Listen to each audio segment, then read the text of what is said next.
माँ दुर्गा म्यूजिक आ गया, मिथिलांचल में छा गया।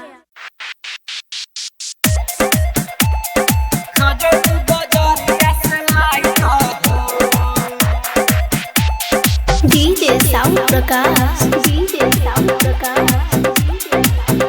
जय माँ दुर्गा म्यूजिक आ गया, मिथिलांचल में छा गया। ये सैया कनबा के बाली खजौली बजरिया से लाई दहो।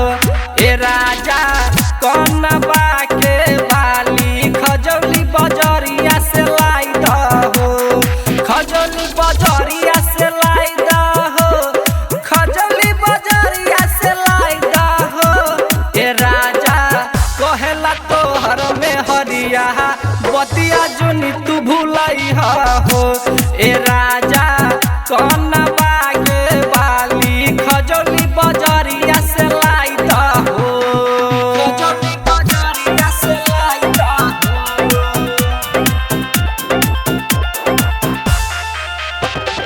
DJ sound Prakash, DJ sound Prakash. Khajauli बजरिया से लाई दहो। खजौली बजरिया से लाई दहो। जय माँ दुर्गा म्यूजिक खजौली बाजार। बिंदिया मंगला सूत्र खरीद जाई के खजौली बाजार हो। राजा जाई के खजौली बाजार हो।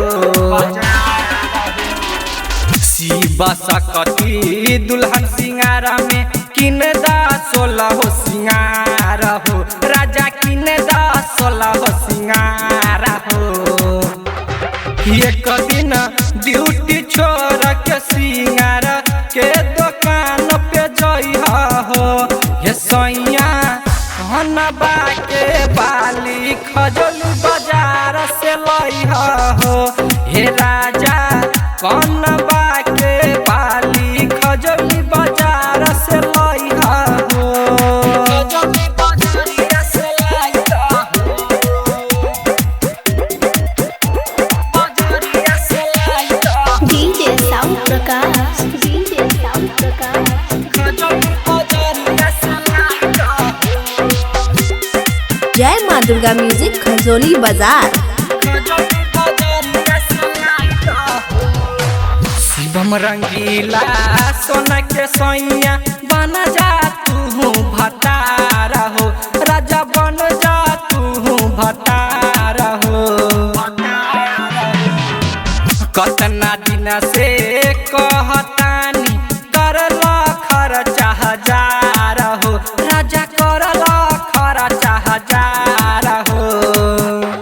किराइटर संतोष सरवन के संगे सहिया बाजार तू जइहा हो। ये सैया कनबा के बाली खजौली बाजार से लाई दहो। ये राजा कनबा के बाली खजौली बाजार से लाई दहो। ओरिजिनल मोहर देख के लिहा।